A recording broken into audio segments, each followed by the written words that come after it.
Shailesh Khandelwal, BSc MBBS gold medalist, फिर एक बार मानो या ना मानो सीरीज में एक नए टॉपिक के साथ। आज का टॉपिक बहुत इंटरेस्टिंग है, ध्यान से सुनिएगा और आम जनता के काम का है। शुरू करने से पहले हमेशा की तरह बाबा गोस्वामी दास तुलसी की इस चौपाई के साथ, आकर 4,84,84 जाति जीव जल थल नभवासी, करो सिया राम सब मैं जग जानी, करो प्रणाम जोरी जुगबानी।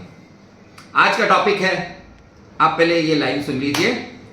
जब घर घर हो हकला पहाड़ की राख, जब घर घर हो हकला पहाड़ की राख, तो दंत रोग हो जाए पूरी तरह से खाक। अब दो विषय पर अपन इसमें बात करते हैं। एक तो हकला पहाड़, इट इज नॉट हकला, हैकला पहाड़। एक पेशेंट ने बोल दिया था, तब से मैं इसको याद करने के लिए लोगों को बताता हूं। हैकला पर्वत जिसे हम कहते हैं, पहाड़। आइसलैंड एक जगह है यूरोप में, वहां एक पर्वत श्रृंखला है जिसको हैकला पर्वत बोलते हैं। यह सक्रिय ज्वालामुखी है, यह फटते रहता है। वहां पे बहुत बड़ा सक्रिय ज्वालामुखी है, 40 किलोमीटर लंबा है, इसमें दरार भी है 5.4 किलोमीटर। यूरोप के लोग इसे नर्क का द्वार कहते हैं। कहते हैं जब बुरी आत्माओं को लेकर जाया जाता है तो नरक में यहीं से जाते हैं। कई लोग कहते हैं कि चुड़ैल इसके शिखर पे शैतान से मिलती, ऐसी किंवदंतियां उस क्षेत्र में फैली हुई हैं। ये ज्वालामुखी फूटते रहता है। पहली बार 1100 ईस्वी के आसपास फूटा था, 1947 में। इस एक साल तक ये लगातार फूटते रहा। लास्ट इसमें से लावा निकला सन 2000 के आसपास, 2000 में ही निकला था। उसके बाद से ये शांत है। जब बर्फ से भी ये ढक जाता है, वहां लोग बहुत परेशान रहते हैं, इसकी राख पूरी जगह फैल जाती है। तो ये एक पार्ट हो गया हैकला पर्वत। दूसरा पार्ट इसका बहुत इंटरेस्टिंग है। Sir James John Garth Wilkins एक वैज्ञानिक हुए। ये सर्जन थे इंग्लैंड में, रॉयल कॉलेज ऑफ सर्जरी में भी इनका सदस्य थे।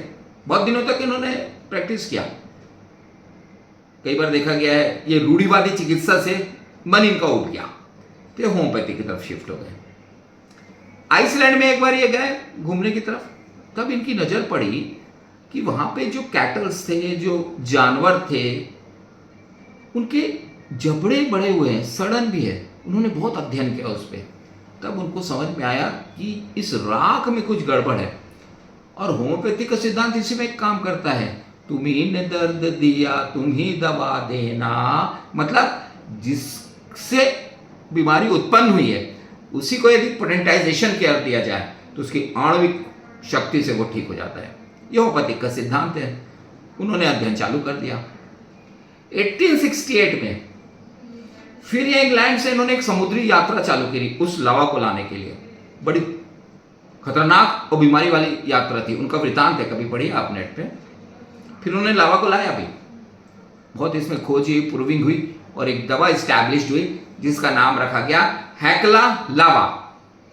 उस पहाड़ के ज्वालामुखी की राख। जब इस राख को देखा गया, दांतों पे बहुत अच्छा काम करती है, पूरे कीड़े मार देती है, दांत पूरे स्वस्थ हो जाते हैं। इसको तो मैं रामबाण दवा कहता हूं। एज ए मेडिकल स्टूडेंट जब इस राख को देखता हूं तो इस चमत्कारिक शक्तियों को देख के मैं भी आश्चर्य हूं।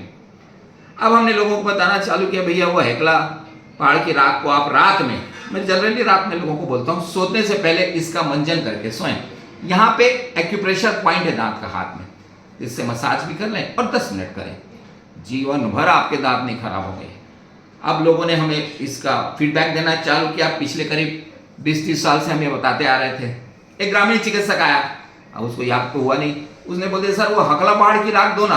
अरे मैंने बोला हैकला है भाई। अरे जो भी हकला दो। मैंने बोला जब मेडिकल स्टोर से ले ले। वो मेडिकल स्टोर वाले का फोन है, साहब आपने तो नाम बदल दिया, इसका हकला पहाड़ कर दिया। अरे भैया अब वो कहाँ बेचारा पढ़ा लिखा व्यक्ति नहीं, तो कभी कभी मैं मजाक में बोल देता हूँ हकला पहाड़ की राख, एक्चुअली इट इज हैकला। अब बोलचाल की भाषा में, एक ट्रक ड्राइवर है मेरा पेशेंट, वो इसको रखे रहता है। इसकी डिब्बी महंगी भी नहीं आती, बड़ी डिब्बी आ जाती है बहुत 100 रुपये में, और बढ़िया चलती है कई टाइम। वो बड़ा खुश। एक मेरे मित्र हैं, आरएसएस के प्रचारक हैं, भोपाल वगैरह में, रावले जी नाम। वो कई वर्षों से 3 टाइम करते थे। उनका भी अनुभव इसमें रहा कि भैया कभी दांत खराब नहीं होते। यदि हिंदुस्तान में हर व्यक्ति ये हकला पहाड़ की राख सीख जाए और अपने घर में रखना चालू कर दे और इससे मंजन चालू कर दे। मेरे कई पेशेंट बताते हैं साहब सुबह का ब्रश और टूथपेस्ट छोड़ दिया हमने। अब वो तो विषय आप पे छोड़ देता हूं, पर मैं रिकमेंड करता हूं रात के सोते समय, क्योंकि दांत तभी खराब होंगे जब आपके वहां पे कोई फूड पार्टिकल रुक जाए मीठा, तो बैक्टीरिया दांत को खा जाते हैं। मीठा उनका वो है भोजन। पर रात में आप करके सोच गए तो इस गुणकारी औषधि में इतने गुण हैं, कभी दांत नहीं खराब होते। तो हम हमेशा कहते हैं घर घर में हो हकला पहाड़ की राख, दांत नहीं होंगे कभी खराब, दांत रोग हो जाएंगे पूरी तरह से खाक। अभी आपके ऊपर है, मेरे हिसाब से तो आज से मानना चाहिए। हकला शब्द तो याद रहेगा, हकला पहाड़ भी याद रहेगा।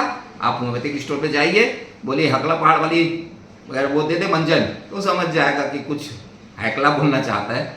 जय हिंद, जय भारत, जय छत्तीसगढ़।